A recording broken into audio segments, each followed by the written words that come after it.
Okay, so thank you so much and good afternoon to everyone. I hope you all had a nice cup of coffee now, because we're digging deep into the details of public procurement. And before the break we heard about awards. Awards are fun, everyone likes an award. So far I never heard anyone say, well, request for proposals, yay! So if you're low on the fun factor, you have to be high on the coffee factor, I think. So anyway, I'm going to try to make this interesting, because Tal and I think this is really, really interesting. Before I start, I'd like to say that this paper has been co-authored by myself, of course, but also with Tal Skjølsvik. Could you please stand up so I can see you? You're not in the program, but this is Tal. Yes, very good. And the title is, as you can see, Dealing with Institutional Complexity, the Case of Quality Evaluation in Public Procurement of Professional Services. Okay. So the background of this is that we have tried to position ourselves within the institutional logics literature. And as most of you know, this has been really hot for a couple of years now. There's a lot of literature in institutional logics, but so far, relatively little is written about the micro level. So what's going on, not only on the field level, or the country level, or organizational level, what's happening inside organizations, individuals, or groups of actors. So that's really what we're interested in. And also, there are rather few empirical studies and also longitudinal studies. So we're trying to address that by performing this study. Before I move on, I would like to say that this is like the first draft of the paper, the first version. So really looking forward to your comments later on how to improve it, take the next steps and so on. But okay, this is the background. The research question, speaking in very broad terms, is how do actors at the micro level deal with conflicting demands in competing institutional logics? Now, this is, as I said, very broad. So I tried to sort of contextualize it by rephrasing it like this. So how do micro level actors, the contracting agents, deal with the conflicting demands in the professional logic and the market logic on how to define and evaluate management consulting services quality ex ante? So much more specific, right? And I'm going to go through the different aspects here, the specifics. Starting with the two logics that we are talking about in the paper, well, we decided to focus on the professional logic and the market logic. Just building on some of the literature in the field, we can define the professional logic as centering around certain ideals, such as personal capitalism, the importance of having personal networks, the personal reputation. There are ideas of having very subjective, intangible qualities in the services, and that is fine. That's part of it, right? You want to build these close relationships between clients and, in this case, consultants. And you also want to produce tailor-made solutions with your business partners. So it's very much about that. The market logic, on the other hand, builds on ideas of market capitalism. Here it is more important to build clear markets for things. You should have very clearly defined roles of buyers and sellers. And we also have some keywords like transparency, coordination, control, and also standardization that are really central to this logic. And of course, none of these logics are better.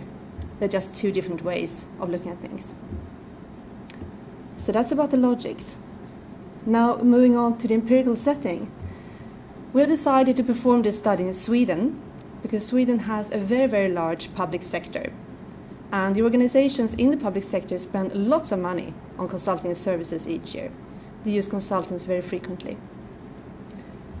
Moreover, to say a few words about the public sector, as Sweden is part of the EU, it is regulated by the EU directives. And Sweden has made its own version of the EU directives, the Swedish Public Procurement Act, the PPA. And as Swedes in general like to be like the best student in class, ask me, like that, we want to make everything the teachers say good or even better. So of course we have the EU directives, and of course we try to make them even more strict, even more elaborated. So this is a strict version of the EU directives. And we know from the directives that they build on ideals of transparency, mutuality, proportionality, etc. You should have these standardized, clear processes. You should also be very specific early on exactly what you're going to buy and how you're going to evaluate the different tenders. What more? Well, we also have the idea here that if something goes wrong in the process, or if some suppliers who did not get the project feel that something was wrong, then they have the ability, the right to sue the buyer. And this has created a situation where a lot of buyers are really afraid of this, because getting this would cost them a lot of money, time, and so on, and also bad publicity. And if we look at this on a more general level, we can say that yes, it follows some sort of transactional purchasing approach, and it also resembles very much the ideals in the market logic. Looking at management consulting services, on the other hand, we will see, as we all know, that they of course build on having these very close, trustful, personal relationships between clients and consultants. We also know that they are built on very subjective and intangible qualities, such as trust, creativity, personal chemistry, social skills, etc. So, because of that, they are very difficult to evaluate. Both ex ante, as a client, it's often difficult to know exactly what you want. You don't really know what the problem is. And then how can you specify that? And they're also difficult to evaluate afterwards, ex post, because of the co-created solutions and also the often intangible outcomes. And if we look at this on a more general level, we will see that they sort of, traditionally in the private sector, they have used a relational purchasing approach. You call your friend at McKinsey and ask for advice. You don't involve really the purchasing department, for example. And they are also very much building on the professional logic. So there are two different logics at play here. And if you are a buyer in the public sector and you want to buy consulting services, then what do? So to illustrate, this is a shape sorter. I think most of you have used this one when you were kids, yeah? Or bought it for your own kid. So to use this as a symbol or metaphor, you could say that the Public Procurement Act stipulates that to be legitimate, everything has to be in the shape of a triangle, right?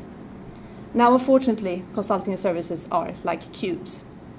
So the problem then is, how do you fit the cube into the triangular hole here? So this is the background. This is the question we had. How do people actually deal with this? And we decided to perform a document study. We thought that, okay, in the RFPs, they have to be explicit on how they're going to evaluate the consulting services. And how are they going to deal with this dilemma, so to say? So we have been going through the Swedish Visma OPIC database, which is a database where most of the RFPs are published. And we went back to the year 2000 when it was started, so we can't really go back before that.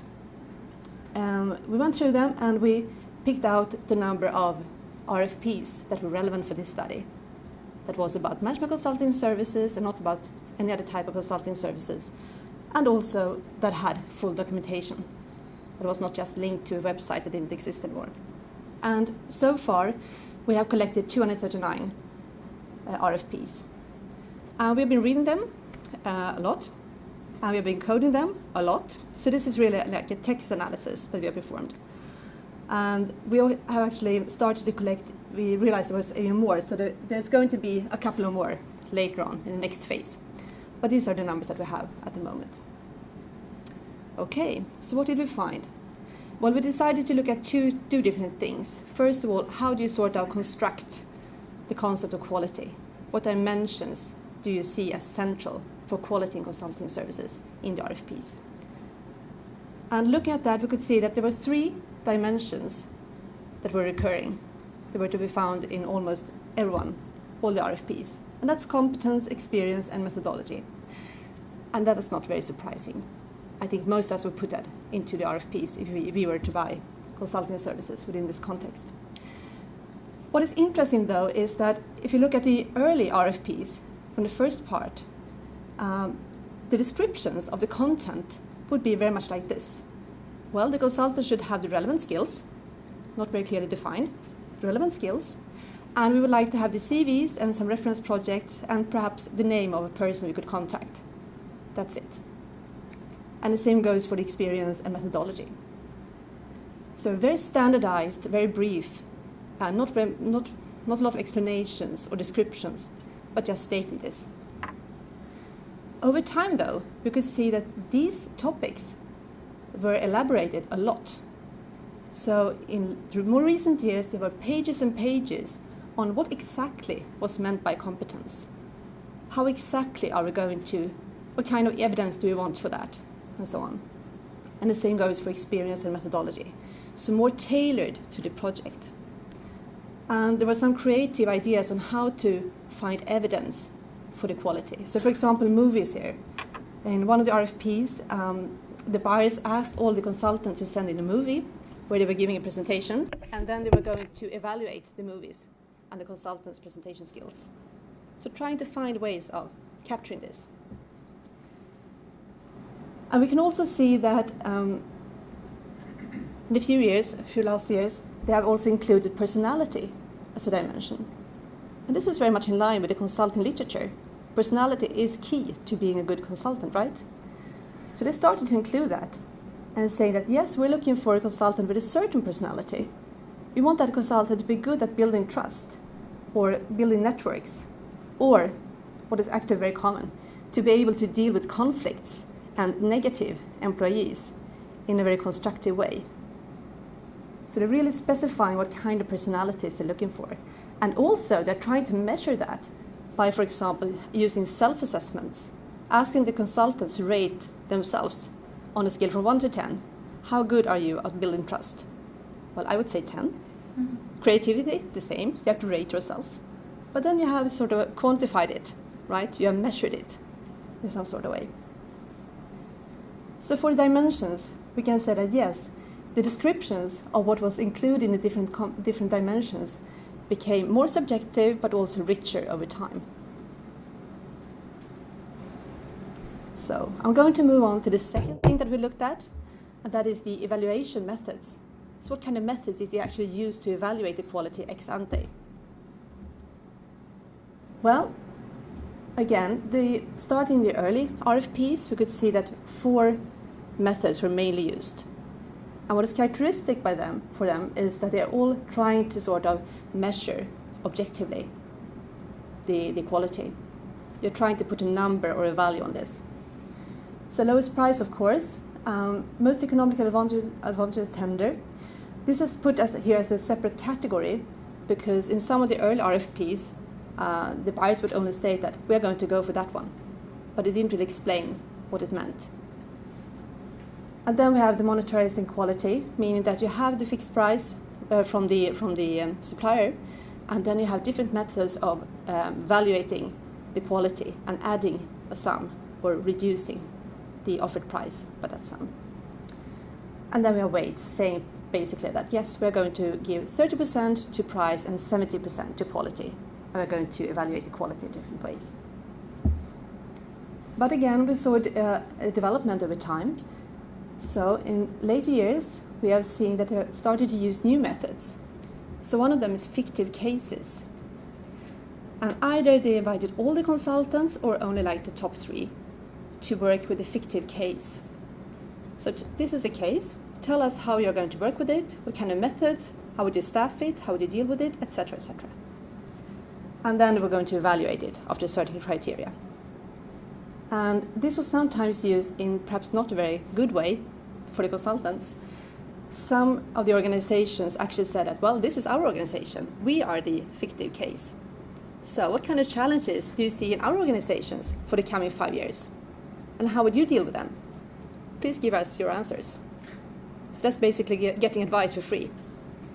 But they tried to do that. And I think they got away with it, actually.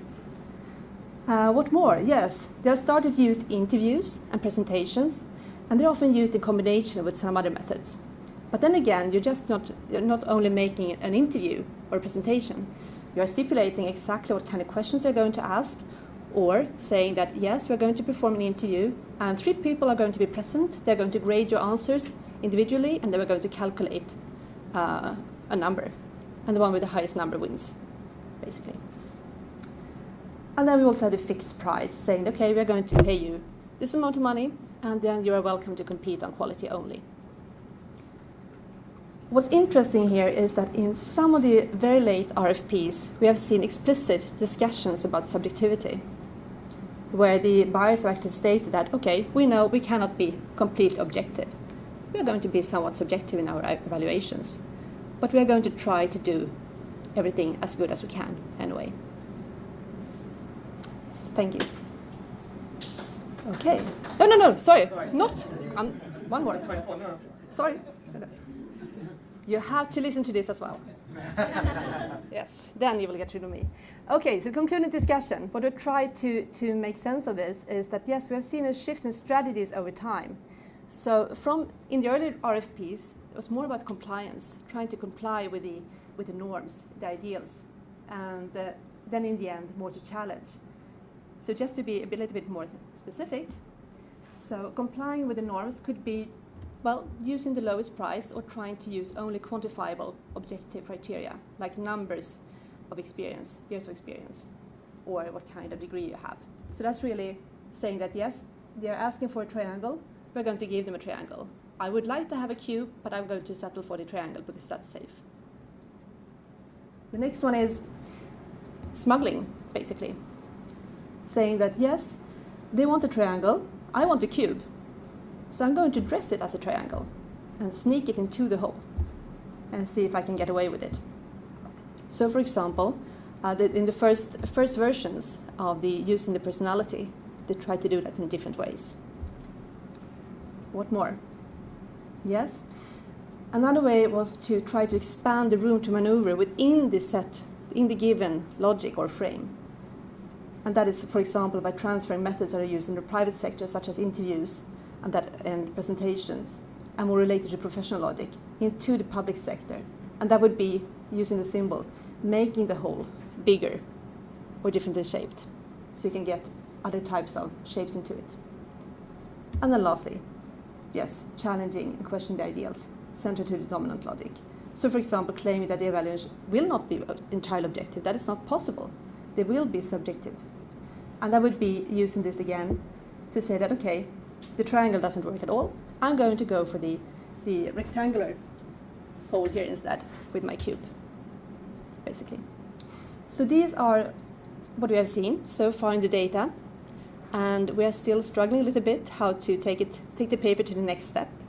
So when it's time for it, I'm really looking forward to all your comments and ideas. Okay, thank you. Now it's time.